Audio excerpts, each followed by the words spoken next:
कृष्णा हरे radio मानव रचना 107.8 FM पर मैं हूं सरिता आपके साथ और शुरू हो चुका है प्रोग्राम आत्मदर्शन। आत्मदर्शन में जहां हम आपको दर्शन कराते हैं उस महाप्रभु के, उस श्याम सुंदर के, जिनके मनोहर मुख को देखकर हर कोई मोहित हो जाता है। और इस प्रोग्राम में हमेशा की तरह मेरे साथ मौजूद हैं रागलेखा दासी जी, चरण आश्रित योगाचार्य श्री श्रीमद् भक्ति वेदांत नारायण गोस्वामी जी की शिष्या। मैम, आपका बहुत बहुत स्वागत है हमारे स्टूडियो में। हरे कृष्णा। आज इस एपिसोड में हम जिस बारे में बात करने वाले हैं वो बहुत ही सुंदर एक मंगल गीत है, श्री मंगल गीतम। सबसे पहले रागलेखा दासी जी, आपसे जानना चाहूँगी कि ये मंगल गीत आखिर है क्या? जी देखिए सरिता जी, ये मंगल गीत है श्री जयदेव गोस्वामी जी, जो एक कवि हुए हैं, बहुत बड़े वैष्णव हैं, रसिक वैष्णव हैं, उन्होंने गाया है ये जी। और मंगल गीत एक बैगन तोड़ने वाली कोई स्त्री एक खेत में गा रही थी, यही वाला मंगल गीत। तो इसको सुनने के लिए जगन्नाथ जी अपने जगन्नाथपुरी में जगन्नाथ देव हैं, वो अपने मंदिर से बाहर निकल के उस बैगन तोड़ने वाली उसका वो गीत सुनने लगे। तो इतनी देर में मंदिर का घंटा बज गया और जगन्नाथ जी दौड़े मंदिर की ओर कि मैं वहाँ नहीं होऊंगा तो हाहाकार मच जाएगा। तो जब वो दौड़े तो बैगन के जो कांटे थे उनके पीताम्बर में अटक गए और उनका पीताम्बर फट गया। तो जब वो वहाँ गए तो मंदिर में जब दर्शन खुले, पुजारी ने देखा कि जगन्नाथ जी का तो शरीर में खरोंच आई हुई है और उनका पीताम्बर फटा हुआ है। तो बहुत चिंतित हो गए पुजारी। तो उन्होंने राजा से जाके कहा, जो उड़ीसा के राजा थे, तो उन्होंने कहा राजन ऐसे ऐसे जगन्नाथ जी को क्या हुआ है। राजा भी चिंता करने लगे। तो राजा को रात में स्वप्न में जगन्नाथ जी आए, बोले राजन आप चिंता मत करिए, वो एक बैगन तोड़ने वाली थी, वो बड़ा सुंदर गान कर रही थी, मैं उसका गाना सुनने, भजन सुनने गया था। तो राजा ने तब से एक प्रथा कर दी कि देवदासियों को नियुक्त किया जो कि कभी सूर्य चंद्रमा का मुख नहीं देखती थी, छोटी छोटी कुमारी कन्याएं।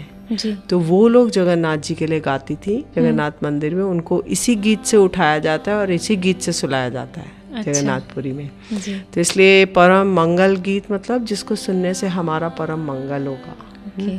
तो ये मंगल मतलब हमारा ये जो संसार में आवागमन है ये समाप्त होगा और हमें एक आनंद की प्राप्ति होगी। ठाकुर जी के बारे में कुछ हमें पता चलेगा, उनकी लीलाओं के बारे में, उनके रूप के, उनके गुण के बारे में। तो इसलिए इसमें बहुत सी विशेषताएं हैं। ये बहुत अच्छी कृति है जयदेव गोस्वामी जी की। जयदेव गोस्वामी जी ने गीत गोविंद लिखा, उन्होंने दशावतार स्त्रोत उसमें और तरह तरह के स्त्रोत लिखे हैं और वो बहुत उच्च कोटि के कवि और उच्च कोटि के वैष्णव थे और बहुत अच्छा भजन करते थे।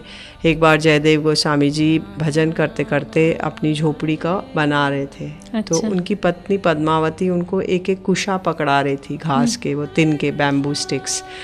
तो जब वो सुना रहे थे, वो देती जा रही थी, अचानक उन्हें याद आया कि मैं रसोई में कुछ रखा ही हूँ पकने के लिए। तो वो रसोई में चली गई। कृष्ण सुन रहे थे उनका सारा गीत, तो उन्होंने सोचा कि अरे मेरे तो गीत रुक जाएगा। तो कृष्ण आए और उनको पकड़ाने लगे कुशा। अच्छा, कि वो इनका तंद्रा ब्रेक ना हो जाए, भंग ना हो जाए और मेरा गीत सुनने से रह जाएगा। तो वो तो तन्मय होके बना रहे हैं झोपड़ी और श्याम सुंदर उनको एक एक वो पकड़ा कर उनकी वो कर रहे हैं। जब वो लौट कर आई तो बोले कि ये किसने पकड़ाया, मैं तो चली गई थी। तब फिर जयदेव गोस्वामी जी समझ गए कि हमारे इष्ट देवी आए थे और वही सुनना चाहते थे। तो इतने उच्च कोटि के कवि थे। तो इसमें टोटल 9 श्लोक हैं जी। इन श्लोकों का हम एक एक करके वर्णन करेंगे जी। तो इसमें जो प्रथम है उसमें है शीत कमला कुछ मंडला दित कुंडल है कालित ललित वनमाल जय जय देव हरे। देव माने जो दिव्यति क्रीडति, जो देव जो है वो क्रीड़ा करते रहते, सदैव क्रीड़ाशील होते हैं। तो इसलिए देव मतलब जगन्नाथ जी या श्री कृष्ण। तो बोलते हैं कि शीत कमला कुछ मंडला, जो कमला माने सर्व लक्ष्मीमय श्रीमती राधिका, जो सब लक्ष्मियों की भी लक्ष्मी है। सारी लक्ष्मियाँ उन्हीं से उद्भूत होती हैं। यदि वो ब्रज में हैं तो वो कृष्ण के साथ उनकी आद्य शक्ति राधिका के रूप में है। यदि वो द्वारका में हैं तो उनकी महिषी के सत्यभामा के रूप में है। यदि वो अयोध्या में है तो वो सीता जी के रूप में है। और यदि वो इधर बैकुंठ में है तो लक्ष्मी जी के रूप में है। तो मूल जो है वो राधिका जी हैं। तो शीत कमला कुछ मंडला धित कुंडल है। तो उन्होंने उनके सदैव उनके वक्षस्थल पे निवास करते हैं और जो उन्होंने बड़े सुंदर कुंडल धारण किए हुए हैं, मकर कुंडल धारण किए हुए हैं, कलित ललित वनमाल, उन्होंने बड़ी सुंदर वनमाला पहनी हुई है 5 रंग के फूलों से गुथी हुई, जिसमें पारिजात, कमल और तरह तरह के रंग के फूल रहते हैं। तो बोलते हैं कि ऐसे देव की जय हो, जय हो, जय हो।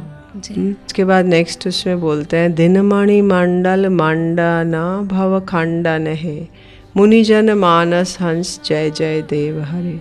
तो दिनमणि मंडल मंडना, जो सूर्य है वो भी उनकी आराधना करते हैं, सूर्य देव भी। और जो सारे हमारे भव रोग अर्थात तो जन्म पुनरपि मरणम पुनरपि जन्मम जननी जठरे शयनम, जन्म मृत्यु के चक्कर को खंडन कर देते हैं। यदि हम भगवान की शरण में जाते हैं तो पुनः हमें वापस जन्म मृत्यु में नहीं पड़ना पड़ेगा, हम उनके धाम में जाकर उनके साथ आनंद से उनकी सेवा कर सकते हैं। किंतु ये बात अगर हमें समझ आ जाए और इतना हम फोर साइटेड हो जाएं कि हमें इस जगत में रहकर अगर हम इस जगत के खाली कर्म करते रहेंगे तो कर्म करने से फल आएगा, उसका कर्म फल, एक्शन एंड रिएक्शन, फिर फल आएगा तो एक और नया कर्म बन जाएगा, फिर फल आएगा, तो हम उस चक्कर में पड़े रहेंगे। तो इसलिए अच्छा है कि हम इससे निकलकर और भगवान की सेवा के लिए प्रयास करें, प्रयत्न करें। तो मुनिजन मानस हंस, मुनि लोग हैं, सुखदेव गोस्वामी, पराशर ऋषि, व्यास जी, नारद जी, उनके मन के हंस हैं। वो लोग मन ही मन केवल उन्हीं का चिंतन करते हैं। जैसे मन मतलब मन रूपी सरोवर, मानस हंस, उसमें सरोवर में हंस तैरता है, तो उनके मन में सदैव वही रहते हैं, अन्य कोई संसार की वस्तु नहीं रहती। हम लोगों के मन में कितनी सारी चीज़ें रहती हैं, अभी मुझे ये फ्लैट का रेंट देना है, अभी मुझे ये वाला EMI देना है, अभी ये करना है, वो करना है। ये हमारा मानस हंस नहीं है, कौवा है। तो इसलिए उनके मुनिजन, मुनि लोग जो हैं, जो लोग उनकी चिंता करते हैं, उनके मन के हंस हैं वो। तो जय जय देव हरे, ऐसे देव को मैं प्रणाम करना चाहता हूँ। काले विषधर गंजना जनरंजन हे, यदुकुल नलिन दिनेश जय जय देव हरे। उन्होंने कालिया नाग के पूरे विष को पूरा नष्ट कर दिया। कालिया जो इतना जहरीला था कि उसमें जो भी जल का पान करता था मर जाता था, गैया, बछड़े, अन्य ग्वाल बाल सब। तो श्याम सुंदर ने सोचा मुझे कालिया के विषय में कुछ करना चाहिए, कर पड़ेगा, क्योंकि इवन यहाँ तक कि अगर कालिया हृद के ऊपर से कोई पक्षी उड़ता था तो विष की फ्यूम से वो भी मर जाता था।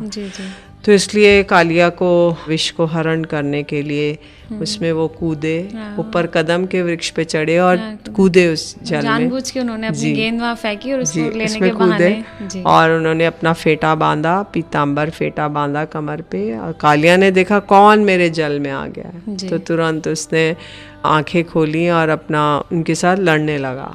तो उन्होंने उनको अपने पाश में बंद कर लिया। तब श्री कृष्ण ने अपना शरीर फुलाया और उसके पूरे अंग अंग टूटने लगा। और धीरे धीरे उसको लगा कि मैं इतना लड़ रहा हूँ और मेरे से कौन इतना बलशाली हो सकता है। तब उसको लगा जो मेरी पत्नियां या जिनकी आराधना करती है, लगता है उनके इष्ट देवी हैं। तब कालिया मन ही मन उनके शरणापन हुआ और तब उन्होंने, श्याम सुंदर ने उनके फन पे नृत्य किया। तो नृत्य किया मतलब सारे ब्रजवासी आ गए, जमुना पुलीन पे खड़े हैं, सब ब्रजवासी कूदने को तैयार है कि हम कन्हैया की रक्षा करेंगे। किंतु बलराम जी ने उनको रोका कि नहीं नहीं, कन्हैया तो बड़ा बलशाली है, वो स्वयं अपनी रक्षा कर लेगा, तुम लोग अपने प्राण मत गवाओ। तब फिर उन्होंने, कहते हैं हमारे रूप गोस्वामी जी कहते हैं कि उन्होंने ब्रज गोपियों को बुलाया और फन पे रास लीला नृत्य किया, कालिया नाग के फनों पे।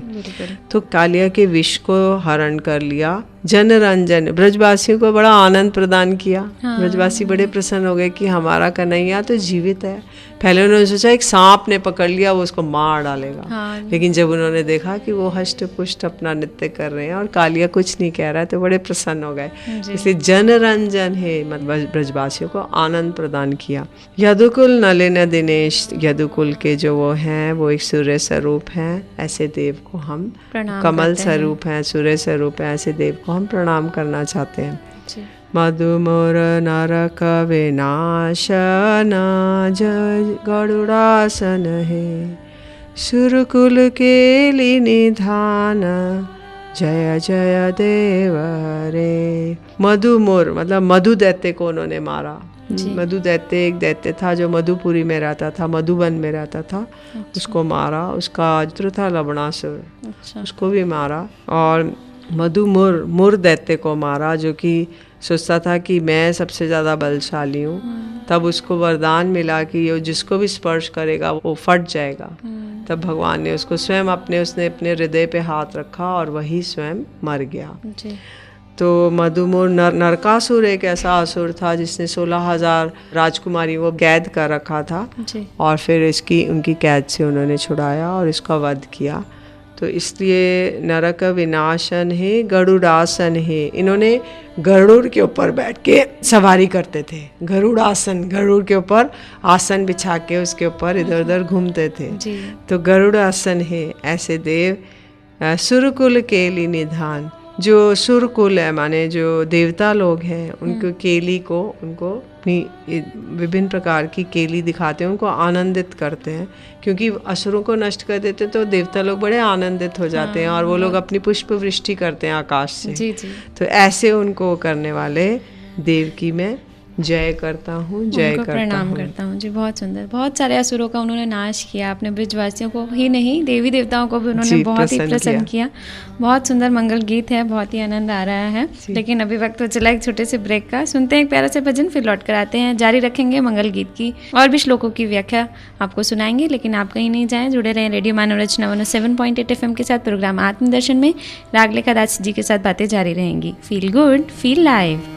श्रित कमला कुच मंदना धृत कुंडलये, कलित ललित वनमाल, जय जय देव हरे। दिनमणि मंडल मंदन भव खंडये, मुनि जन मानस हंस, जय जय देव हरे। काली विषधर गंजना, जनारंजनये, यदुकुल नलिन दिनेश, जय जय देव हरे। मधुमुर नरक विनाशन, करुणासन, सुरकुल केली निधान, जय जय देव हरे। जय जय देव हरे, जय जगन्नाथ हरे। अमल कमल दल लोचन, भव मोचन, त्रिभुवन भवन निधान, जय जय देव हरे। जनक सुताकृत भूषण, जित दूषण, समर शमित दशकांत, जय जय देव हरे। अभिनव जलधर सुंदर, धृत मंदर, श्रीमुख चंद्र चकोर, राधा मुख चंद्र चकोर, राधा कृष्ण युगल किशोर, जय जय देव हरे। तव चरणे प्रणतावयम् इति भावये, कुरु कुशलं प्रणतेषु, जय जय देव हरे। श्री जयदेव कवेरेदं कुरुते मुदं, मंगल मङ्गलमुज्ज्वल गीतं जय जय देव हरे जय जय देव हरे जय जगन्नाथ हरे जय जय देव हरे जय जगन्नाथ हरे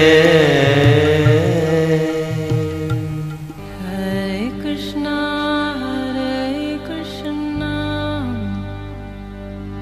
Krishna Krishna, Hare Hare. स्वागत है आप सभी का एक बार फिर रेडियो मानव रचना 107.8 FM पर। मैं हूं सरिता आपके साथ और प्रोग्राम चल रहा है आत्मदर्शन, जहाँ आज हम बात कर रहे हैं मंगल गीत के बारे में। वो मंगल गीत जो सबके मंगल के लिए है। श्री कृष्ण भगवान जी का साक्षात इसमें सत्कार कराया गया है, उसमें बताया गया है उनकी लीलाओं के बारे में, उनके गुणों के बखान के बारे में। और इस मंगल गीत की व्याख्या हम रागलेखा दासी जी से जान रहे हैं। रागलेखा दासी जी, आगे बढ़ते हैं अपने आगे के श्लोक की तरफ। जी। अमल कमल दल लोचना भवमोचन हे त्रिभुवन भवन निधान जय जय देव हरे। कहते हैं उनके बड़े सुंदर अमल, मतलब कोई भी मल नहीं है। कमल दल, जैसे एक कमल की पंखुड़ी होती है, ऐसे उनके नेत्र हैं जी। नासिका से लेके कर्ण तक इतने सुंदर, जैसे ठीक कमल की पंखुड़ी आगे से भी पॉइंटेड होती है, पीछे से भी पॉइंटेड होती है और ठीक बड़ी सी होती, चौड़ी सी। तो ऐसे उनके नेत्र हैं जी। अमल कमल दल लोचन भव मोचने, हमारे सारे भव रोग को दूर कर देते हैं, उसको दूर करने में सक्षम है।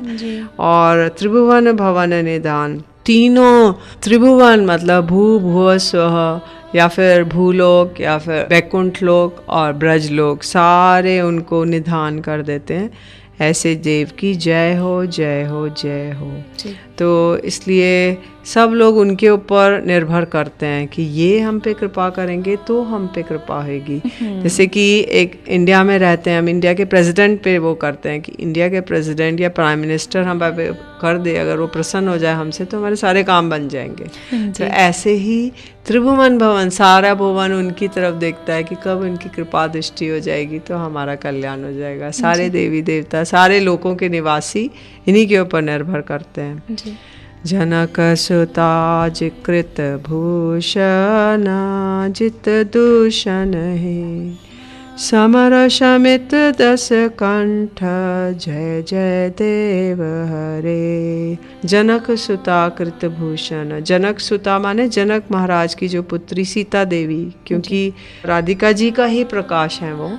तो उनका कृत भूषण, उनकी पूरी वेणी आदि को बनाते हैं और उनको आभूषण इत्यादि पहनाते हैं, उनका श्रृंगार करते हैं। और जित दूषण, एक दूषण नाम का असुर था, उसको वध किया, उस पर विजय प्राप्त की। समर शमित 10 कंठ, तो वैसे तो श्री राम अवतार में उन्होंने 10 कंठ माने जो 10 मुख वाला रावण था उसका वध किया था, किंतु कृष्ण अवतार में क्या करते हैं, ये कौन है, समर शमित मतलब कामदेव को पराभूत किया था। तो इसलिए ऐसे जो देव हैं उनको मैं प्रणाम, मतलब इनकी लीला के बाद, देव मतलब क्रीड़ा कर रहे हैं, तो कोई ना कोई अवतार कुछ ना कुछ कहीं ना कहीं वो क्रीड़ा कर रहे हैं, एक्शन कर रहे हैं। हर अवतार में उन्होंने कुछ ना कुछ लीलाएं की हैं। तो उसी का वर्णन कर रहे हैं कि देखो जना, उन्हें एक तरफ से माधुर्य रस में हो कि वो उनके श्रृंगार कर रहे हैं और एक तरफ से वो कामदेव को पराभूत कर रहे हैं, एक तरफ से रावण को मार रहे हैं। तो ये सब उनकी क्रीड़ाएं चल रही हैं, अलग अलग अवतारों में अलग अलग क्रीड़ा चल रही है। तो इस चीज का वर्णन कर रहे हैं जयदेव गोस्वामी, उनका एक ग्लोरिफिकेशन बता रहे हैं कि देखो वो क्या कर सकते हैं, क्या नहीं किया उन्होंने। असुरों का भी वध किया, ऐश्वर्यमय लीलाएं भी की, माधुर्यमय लीलाएं भी की, किंतु उनकी ऐश्वर्य से अधिक माधुर्यमय लीलाएं इंपॉर्टेंट है।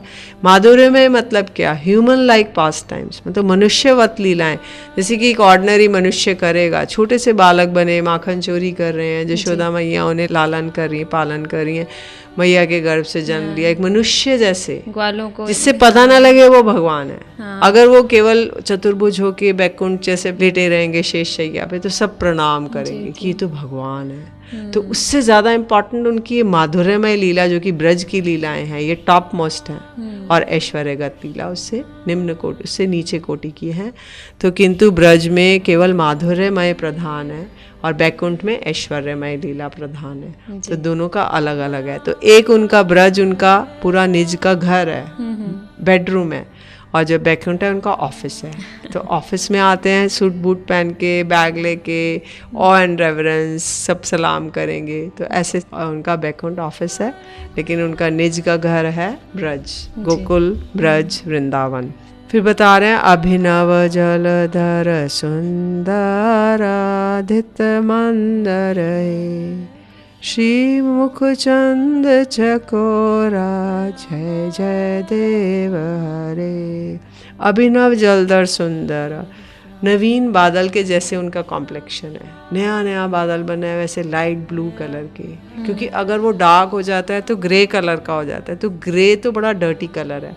तो नया नया जैसे फ्रेशली फॉर्म क्लाउड है, उसका लाइट ब्लू एकदम आसमानी सा रंग है। तो हल्के, कहते हैं कृष्ण काले हैं किंतु काले नहीं हैं, वो हल्के हल्के नीले नीले जैसे हैं। तो गोपियाँ इतनी गोरी हैं तो वो उनको काला मानती हैं जी। तो अभिनव जलधर सुंदर, इतने सुंदर हैं, बिल्कुल नवीन बादल के जैसे। धित मंदर है, उन्होंने गिरिराज पर्वत उठाया अपने छोटे उंगली पर, और कहते हैं जब वो गिरिराज पर्वत उठाया तो क्या हुआ, सब ब्रजवासी चारों तरफ आ गए उनके। तो राधिका जी और गोपियां भी आ गई।